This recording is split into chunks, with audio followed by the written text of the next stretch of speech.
Good afternoon.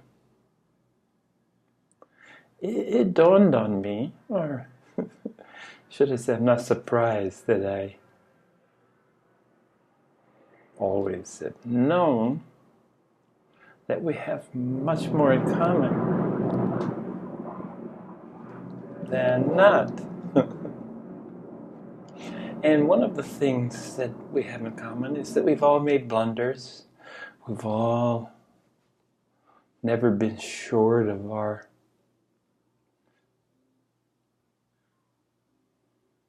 miscues, mistakes. There's never been a shortage, in other words. We've had lots to look back on. And although regret is one of those mechanisms that is best left unused, forgotten, and relegated to the dustbin, because regret in and of itself brings little to the table of any use in addressing our perceived shortcomings. Although regret is a fairly innocuous concept, action, but without any follow-up, obviously we cannot go back and correct the errors of our ways. But there's two things to take away of utmost importance when looking at these perceived shortcomings, where we didn't live up to the standards that we deem appropriate for ourselves. Most important thing is that you learn from the mistakes, and even when you repeated these mistakes, the learning curve was shorter. You learn to do other than regret. And that is simply to do whatever possible to limit the occurrence of these failures.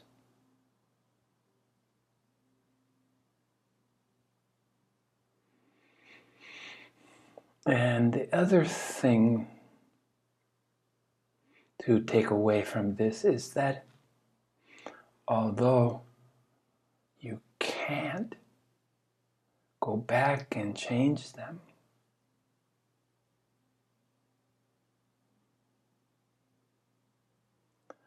you can redeem. You can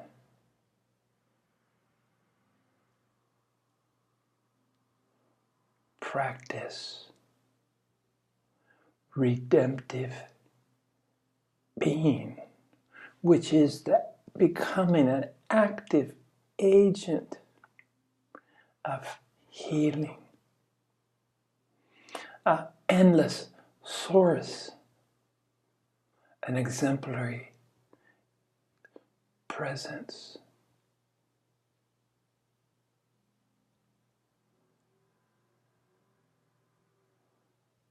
Address these shortcomings in your own past through the process of forgiveness instead of guilt or sorrow or even concern of what these events would have done, the impact they had on the others.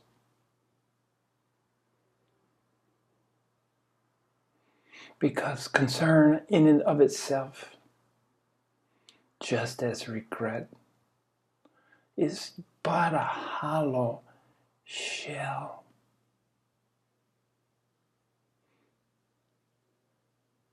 So forgive, but then redeem. I call this today the topic of my sharing.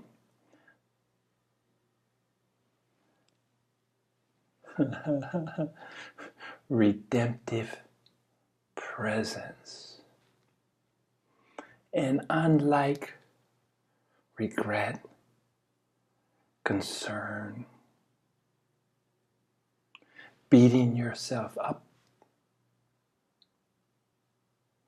even as you're practicing, as you're taking the steps necessary to begin the process of what I call remembering what you've always known. Remembering that forgotten. And what we need to remember, what we've forgotten, is our true self and the unity.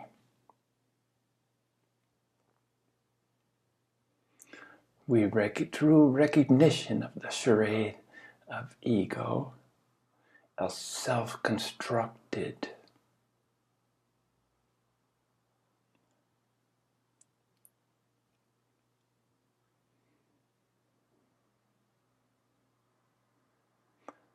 source of separation and division.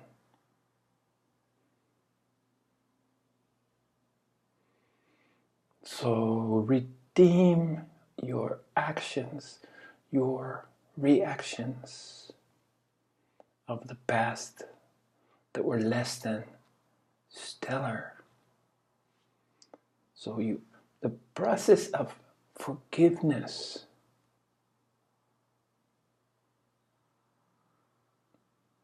leads to a state. You can forgive yourself for any perceived shortcomings.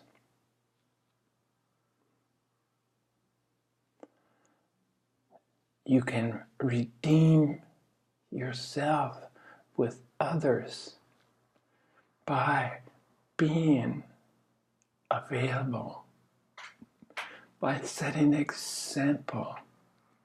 And this is where the redemptive presence comes in to play, comes into the equation.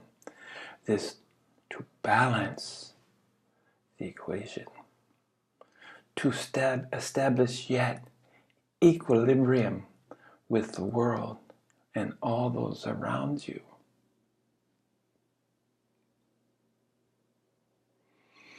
A redemptive presence is similar to an agent of change.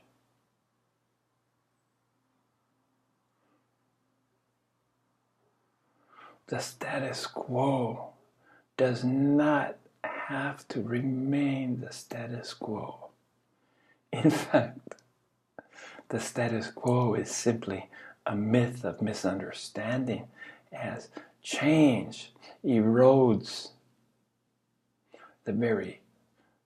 its very foundations. And it's here as an active agent of forgiveness.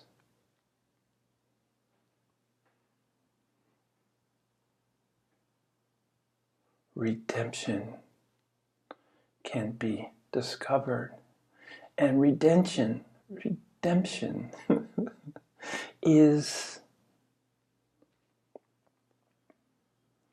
something that can only grow.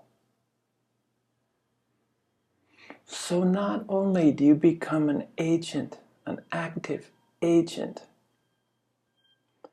in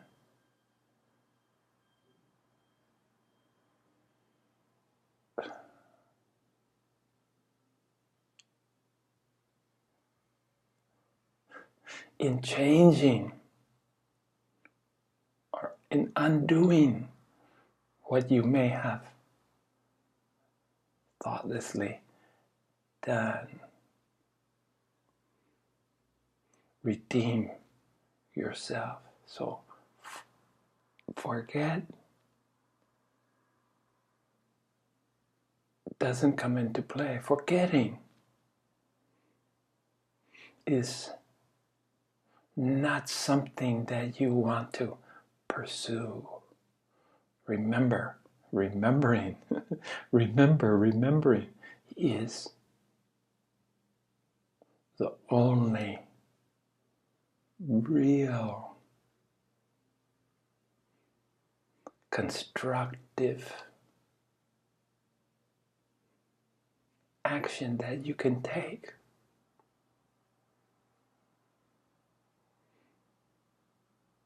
So you forgive. You redeem where you can.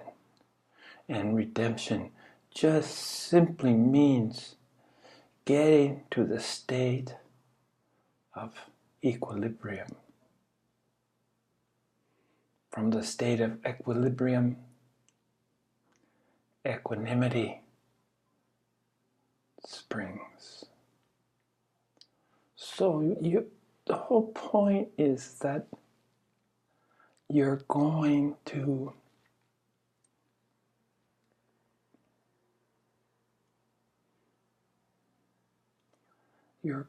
to express yourself in the manner as an example, but most importantly, as a source of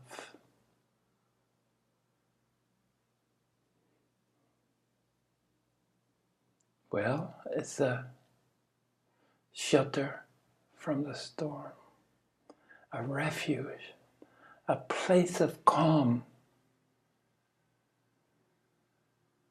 a stable calm, a long-lasting calm, a refuge, a safe harbor for all those around you. And again, it's not necessarily through your words, although words can be not only a source of consternation, but an equal source of comfort when used correctly. But the shortcoming of words is legendary. You don't have to think too long or too hard until you exhaust, until you reach the limits of words. But words combined with being a source of refuge, a source of comfort, a source of the potential of forgiveness. This is what I mean is a redemptive presence. Boldly venture into the world.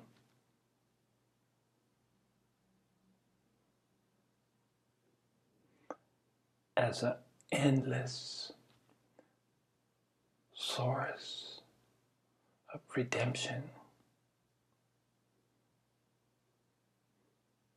Redemption will ooze out of your pores. It will become the part of the fabric and fiber that we consist of.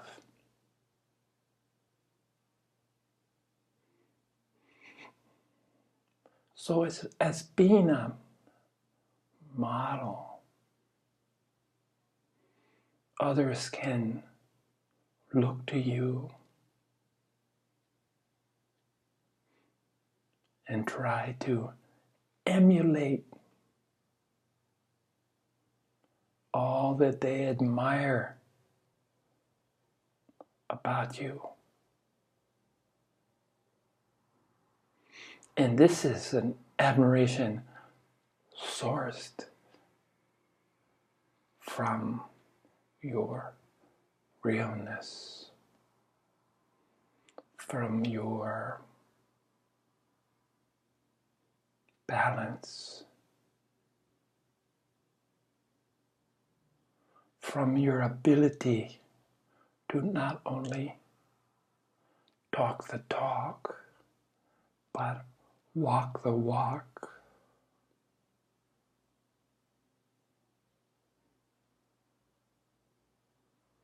Continue your endless process of taking the next step into the unknown, bringing with each and every step an overpowering sense of fearlessness, having successfully banished fear. And it's the biggest fear, the fear of dying, that is the hardest fear to overcome. So it's this fearless steps into the unknown in a state of equilibrium, the balance, the surety. And this balance comes from the surety that come what may, you'll handle it. You'll learn from both the good and the bad without clinging to any of it, without claiming it as your own, remembering that surrender was the impetus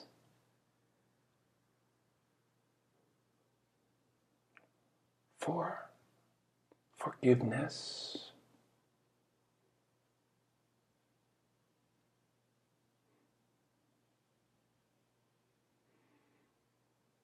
So you become, as you're taking your endless steps into the unknown, the journey to nowhere,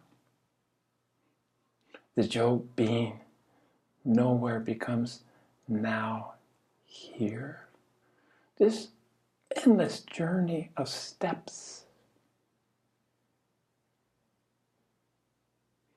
to being here, always being here. And in this seemingly miraculous accomplishment, you adopt the mantle of a redemptive presence.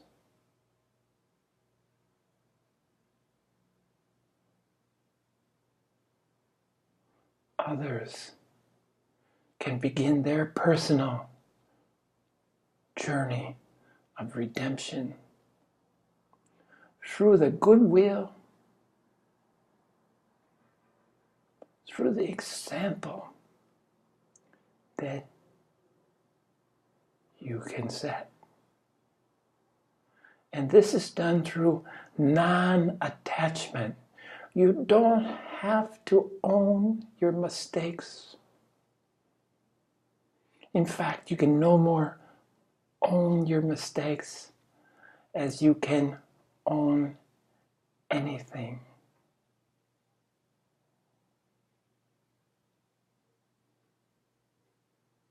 I remember hearing the stories of when the first white visitors came to the shore of Hawaii, and they talked to the Hawaiians about who owns this land. And the Hawaiians being so puzzled, wondering, the land owns me. How could I ever, with the short term of my existence, have any claim of ownership on the land? And this lack of ownership encompasses all. It's one of the sureties is that there's no ownership. That doesn't mean, however, there's no responsibility. We're all responsible. We're all responsible for our actions, our deeds, our words, our thoughts.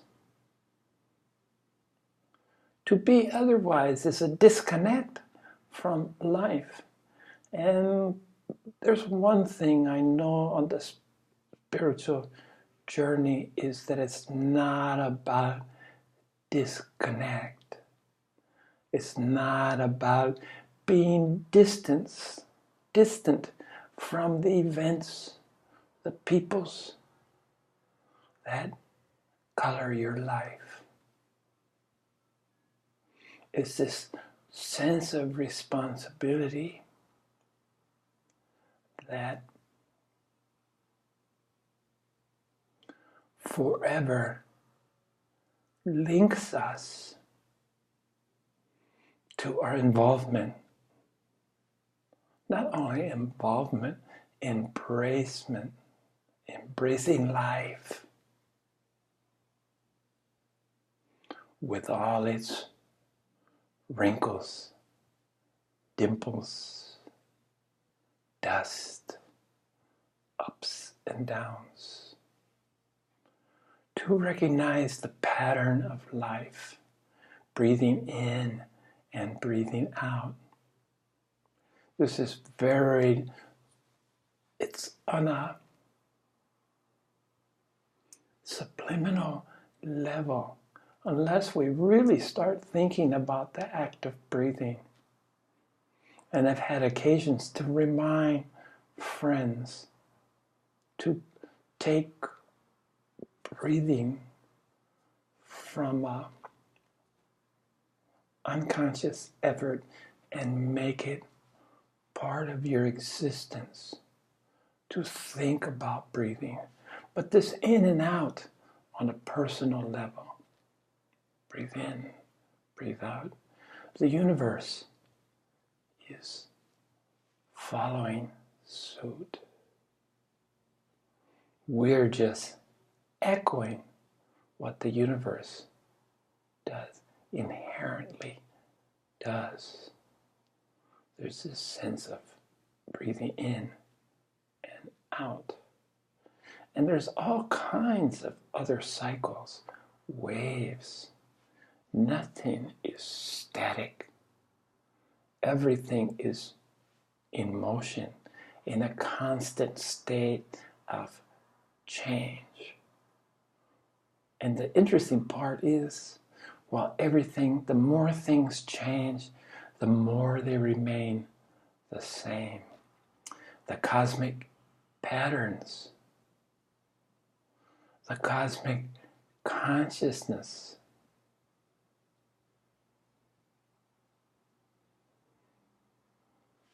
So it's interesting to expand and contract. Go to the macro, the cosmos, all the way to the minutiae of the micro. The quantum physics does this without missing a beat. The realm of the very large and the realm of the very small. And what do these realms have in common? I mentioned it a second ago. Consciousness. In that sense, If consciousness is the descriptive for the life force, if consciousness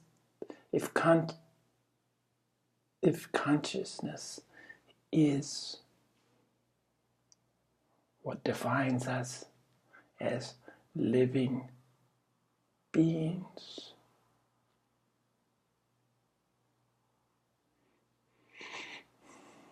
this is beautiful and liberating realization.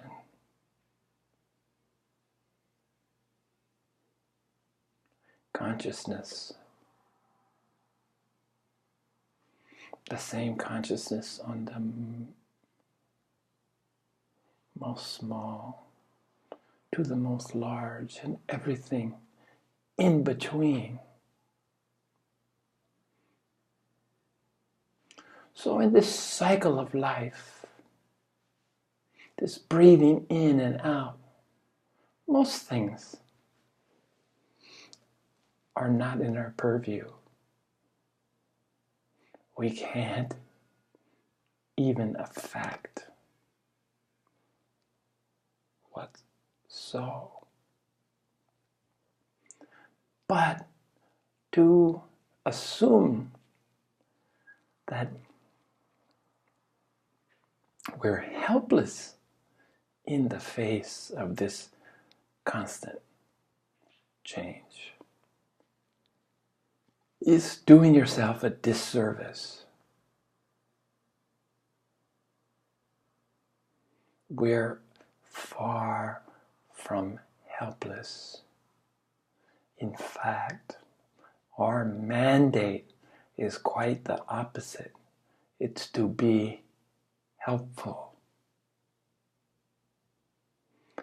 Helpful to ourselves, helpful to others as we sincerely learn to embrace our sameness.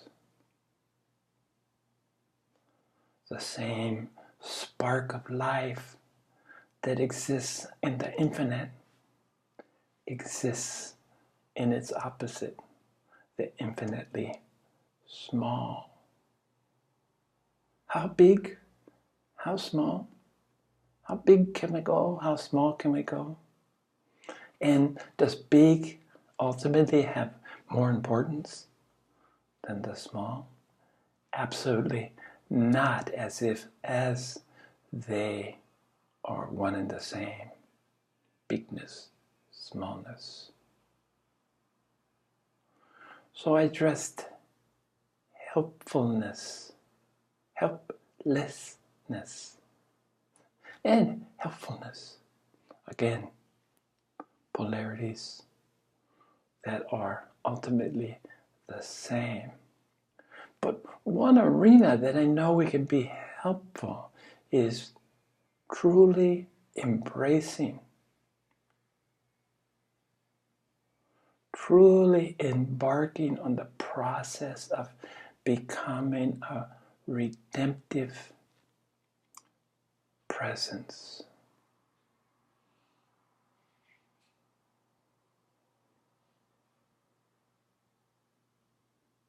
And if we dismiss everything else that we can face,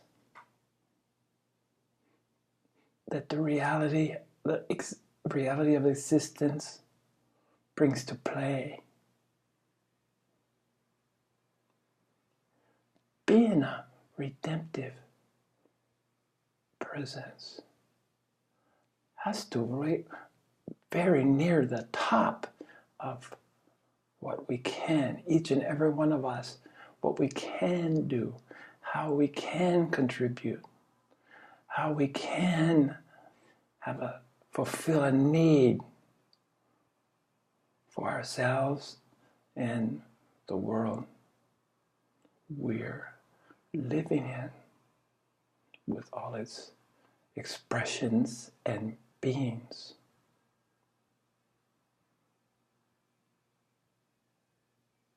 So it's interesting to me how these processes all seem to unfold. They begin with a personal application. Maya is best understood. Illusion is best understood. Instead of looking without, looking at the world without and saying, well, that's not real. It should start in the inward journey. Inward ultimately leads to outward. But of all the